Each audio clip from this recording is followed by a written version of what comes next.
Hello students, कैसे हैं आप लोग? आई होप आप लोगों की पढ़ाई बहुत अच्छी चल रही होगी। देखिए, जो आज का हमारा टॉपिक है वो है हिंदी साहित्य के इतिहास का काल विभाजन और उसके नामकरण। चलिए ये शुरू करते हैं। देखिए, हिंदी साहित्य के इतिहास के काल विभाजन के बहुत से आधार हो सकते हैं, जैसे कि मान लीजिए प्रवृत्ति के आधार पर। प्रवृत्ति में कौन-कौन सी आ जाएगी? जैसे संत काव्य हैं, सूफी काव्य हैं, भक्ति काल, रीति काल, छायावाद, प्रतिवाद। इस प्रवृत्ति के आधार पर, यानी जो उस टाइम के जो काव्य रचना है उसकी प्रवृत्ति के आधार पर, ठीक है। फिर है विकासवादिता के आधार पर, फिर है सामाजिक सांस्कृतिक घटनाओं के आधार पर, या प्रधानकर्ता के आधार पर। प्रधानकर्ता के आधार पर इसका मतलब आप क्या समझते हैं? जैसे मान लीजिए कि कभी कभी ऐसा होता है कि किसी किसी काल में कि कोई कोई से ना कवि या लेखक क्या हो जाते हैं, बहुत ज़्यादा उन्होंने रचनाएं की रहती है, वो बहुत ज़्यादा फेमस रहते हैं, उनका हिंदी साहित्य में बहुत ज़्यादा योगदान है, तो कहीं कहीं उनके ही युग मतलब नाम पर युग का नाम रख दिया जाता है। जैसे आप लोगों ने सुना होगा भारतेंदु युग, द्विवेदी युग और प्रसाद युग इत्यादि। ठीक है, आगे बढ़ते हैं। यदि कोई आपसे पूछे, मान लीजिए क्वेश्चन आ जाता है 2 नंबर का आ जाया है कि इस प्रकार काल विभाजन को कितने आधारों में बांटा जा सकता है, या फिर उसको काल विभाजन को जो हम बांटते हैं तो उसका आधार क्या होना चाहिए। मान लीजिए क्वेश्चन ये है कि काल विभाजन का आधार क्या होना चाहिए, तो आप क्या लिखेंगे? देखिए, काल विभाजन साहित्यिक प्रवृत्तियों आदर्शों में समानता के आधार पर होना चाहिए। कालों का नामकरण मूल साहित्य चेतना को आधार बनाकर करना चाहिए। फिर है कालों का सीमांकन मूल प्रवृत्तियों के आरंभ एवं समापन के अनुसार होना चाहिए।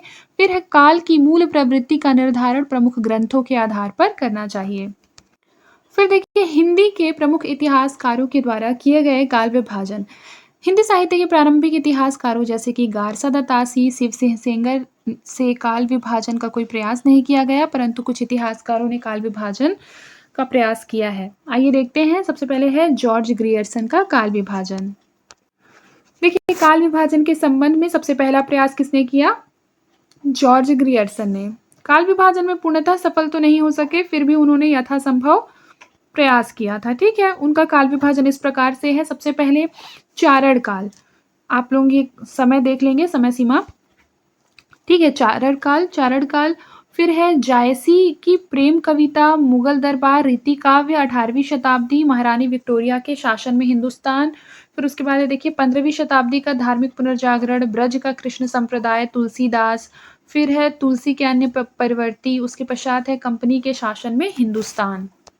जैसा कि आप लोगों को दिखा कि जॉर्ज ग्रियर्सन का जो ये है मतलब काल विभाजन, वो क्या है? वैज्ञानिक नहीं है, क्योंकि चारण काल के पश्चात 15वीं शताब्दी में वो डायरेक्ट पहुंच जाते हैं। 14वीं शताब्दी का उन्होंने उल्लेख भी नहीं किया है। कालों का नामकरण भी सर्वत्र किसी एक आधार पर नहीं है। अब देखिए मिश्र बंधुओं का काल विभाजन। देखिए, मिश्र बंधुओं ने अपनी पुस्तक मिश्र बंधु विनोद, जो कि 1913 में प्रकाशित हुआ था, के काल विभाजन का एक नया प्रयास किया है इसमें उन्होंने, जो कि ग्रियर्सन के काल विभाजन से ज़्यादा विकसित है। उनका विभाजन इस प्रकार से है। पहला है प्रारंभिक काल। प्रारंभिक काल का समय सीमा देख लीजिए। फिर है माध्यमिक काल और फिर है अलंकृत काल। रीति काल को अलंकृत काल किसने कहा है? तो मिश्र बंधुओं ने। ये क्वेश्चन भी कई बार एग्जाम में पूछा जाता है। फिर देखिए, अलंकृत काल के बाद है परिवर्तन काल और फिर है वर्तमान काल। मिश्र बंधुओं का यह विभाजन सम्यक एवं स्पष्ट है, परंतु तथ्यों की दृष्टि से इसमें अनेक असंगतियां विद्यमान है। असंगतियां कौन कौन सी? तो आइए देखते हैं। कालखंडों के नामकरण में विभिन्न पद्धतियां अपनाई गई हैं। ग्रियर्सन की भांति 700 से 1300 ईस्वी तक के युग को हिंदी साहित्य के इतिहास के साथ संबद्ध कर दिया गया, जो कि अपभ्रंश का युग है। परिवर्तन काल अनावश्यक है। अलंकार काल आंतरिक प्रवृत्ति पर आधारित है। काल विभाजन का कोई भी स्पष्ट आधार इसमें नहीं दिखाई देता है। ये सबसे ज्यादा इंपॉर्टेंट है। ठीक है, आचार्य रामचंद्र शुक्ल का काल विभाजन। आचार्य रामचंद्र शुक्ल ने हिंदी साहित्य के इतिहास में काल विभाजन इस प्रकार से किया है। सबसे पहले आदि काल या वीरगाथा काल, पूर्व मध्य काल को भक्ति काल कहते हैं, उत्तर मध्य काल को रीति काल कहते हैं, आधुनिक काल को क्या कहते हैं? गद्य काल कहते हैं। फिर देखिए, आचार्य रामचंद्र शुक्ल के काल विभाजन की त्रुटियों को संशोधित कर नया रूप देने में डॉक्टर रामकुमार वर्मा का नाम क्या है? उल्लेखनीय है। डॉक्टर वर्मा जी का काल विभाजन इस प्रकार से है। पहला है संधि काल। फिर उसके पश्चात क्या है बताइए? संधि काल के पश्चात, संधि काल के बाद है भक्ति काल, चारण काल, रीति काल। ठीक है, फिर क्या है? आधुनिक काल। देखिए, वर्मा जी का काल विभाजन केवल वीर गाथा काल को छोड़कर शुक्ल जी के काल विभाजन की से मतलब क्या करता है, साम्यता को रखता है और यानी कि क्या है, ये उसी के समान है। फिर है एक विशेषता संधि काल की है जो वस्तुतः गुण वृद्धि का द्योतक कम परंतु दोष वृद्धि का द्योतक क्या है, अधिक है। हिंदी साहित्य का आरंभ 7वीं से 8वीं शताब्दी से मानना भ्रामक है क्योंकि वह काल अपभ्रंश का काल रहा है। अतः वर्मा जी का काल विभाजन शुक्ल जी के काल विभाजन का परिष्कृत रूप नहीं है, परंतु फिर भी उनका जो प्रयास है वो क्या है, सराहनीय है। अब देखिए डॉक्टर गणपति चंद्र गुप्त का काल विभाजन। आपको ये याद होना चाहिए कि डॉक्टर गणपति चंद्र गुप्त ने क्या लिखा था, हिंदी साहित्य का वैज्ञानिक इतिहास लिखा था। देखिए इन्होंने किस तरीके से विभाजन किया है, पहले काल को प्रारंभिक काल या आदि काल कहा है, फिर मध्यकाल, पूर्व मध्यकाल, फिर मध्यकाल, उत्तर मध्यकाल, आधुनिक काल। डॉक्टर गणपति चंद्र गुप्त जी ने शुक्ल जी के काल विभाजन को स्वीकार न करते हुए हिंदी साहित्य के इतिहास को 3 खंडों में विभाजित किया है। पहला प्रारंभिक काल, दूसरा मध्यकाल और तीसरा क्या है, आधुनिक काल। फिर देखिए लिखा है डॉक्टर गुप्त जी ने प्रारंभिक एवं मध्यकाल के अंतर्गत 3 प्रकार के काव्यों की रचना को स्वीकार किया है। पहला है धर्माश्रित काव्य, फिर लोकाश्रित काव्य, फिर राज्याश्रित काव्य।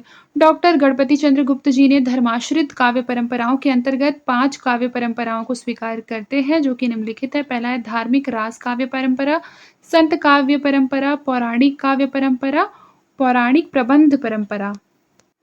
फिर है रसिक भक्ति परंपरा। राज्याश्रित काव्य परंपरा के अंतर्गत भी 5 काव्य परंपराओं को स्वीकारा है जो कि निम्नलिखित है। पहला है मैथिली गीति परंपरा, फिर है ऐतिहासिक रास परंपरा, ऐतिहासिक चरित काव्य, फिर है ऐतिहासिक मुक्तक परंपरा, फिर है शास्त्रीय मुक्तक परंपरा। फिर है लोकाश्रित काव्य के अंतर्गत 2 परंपराएं हैं जो निम्नलिखित है। पहला है रोमांस काव्य परंपरा और स्वच्छंद प्रेम काव्य परंपरा। देखिए ये बहुत इम्पोर्टेंट है, ये आपके जिस एग्ज़ाम में हिंदी आता है उसमें ये इस तरीके का 1-2 क्वेश्चन आपको हर साल देखने के लिए मिल सकता है। जैसे देखिए इसमें लिखा है विभिन्न कालखंडों के नामकरण। तो आदि काल को कौन-कौन से कवियों ने क्या-क्या कहा है उसके बारे में। देखिए सबसे पहले वीर गाथा काल किसने कहा है, तो आचार्य रामचंद्र शुक्ल ने। फिर है आदि काल किसने नाम दिया था, हजारी प्रसाद द्विवेदी ने। चारण काल, आदि काल को चारण काल डॉक्टर रामकुमार वर्मा, पहले पढ़ा चुकी हूँ। फिर बीज वपन काल किसने कहा था, महावीर प्रसाद द्विवेदी। सिद्ध सामंत युग किसने कहा था आदि काल को, तो सिद्ध सामंत युग कहा था राहुल सांस्कृत्यायन जैन ने। फिर उसके पश्चात है आरंभिक काल, आरंभिक काल मिश्र बंधुओं ने, प्रारंभिक काल गणपति चंद्र गुप्त। फिर देखिए भक्ति काल, माध्यमिक काल मिश्र बंधु ने कहा है भक्ति काल को, भक्ति काल नाम दिया था आचार्य रामचंद्र शुक्ल, डॉक्टर रामकुमार वर्मा, हजारी प्रसाद द्विवेदी, इन्होंने भक्ति काल ही कहा है। फिर पूर्व मध्य काल डॉक्टर गणपति चंद्र गुप्त। रीति काल को अलंकृत काल मैंने पढ़ाया है पीछे, मिश्र बंधु ने कहा था। फिर देखिए रीति काल और किसने किसने कहा है, आचार्य रामचंद्र शुक्ल, डॉक्टर रामकुमार वर्मा और हजारी प्रसाद द्विवेदी। फिर श्रृंगार काल, रीति काल को किसने कहा है, विश्वनाथ त्रिपाठी, ये क्वेश्चन भी बहुत इंपॉर्टेंट है। कला काल किसने कहा है, डॉक्टर भागीरथ मिश्र। आधुनिक काल किसने किसने कहा है, तो आधुनिक काल को मिश्र बंधुओं ने वर्तमान काल कहा है। आधुनिक काल को गद्य काल किसने कहा है, आचार्य रामचंद्र शुक्ल ने। आधुनिक काल नाम किसके द्वारा दिया गया है, हजारी प्रसाद द्विवेदी। स्पष्ट है कि विभिन्न कालों के नामकरण को लेकर विद्वानों में मतभेद है, किंतु जितनी वैचारिक भिन्नता आदि काल और रीति काल के नामकरण के संबंध में है उतनी अन्य में नहीं है। अंत में क्या निष्कर्ष निकलता है कि साहित्य इतिहासकारों ने भिन्न भिन्न नामों के पश्चात जो सर्वमान्य नाम है वो है आदि काल, और ये काल विभाजन का समय देख लीजिए 1000 से 1350, फिर है 1350 से 1650, फिर 1650 से 1850 ईस्वी, फिर उसके बाद है आधुनिक काल में है 1850 ईस्वी से लेकर अब तक। ठीक है, ये ईस्वी याद रखिएगा, ठीक है, क्योंकि अगर संवत आ जाएगा तो ये जो काल है वो बदल जाएगा। ठीक है, इसको एकदम अच्छे से याद रखिएगा, बहुत इंपॉर्टेंट है। आज के लिए बस इतना ही, मिलते हैं नेक्स्ट क्लास में, तब तक के लिए अपना ख्याल रखें और मन लगाकर पढ़ाई करते रहें।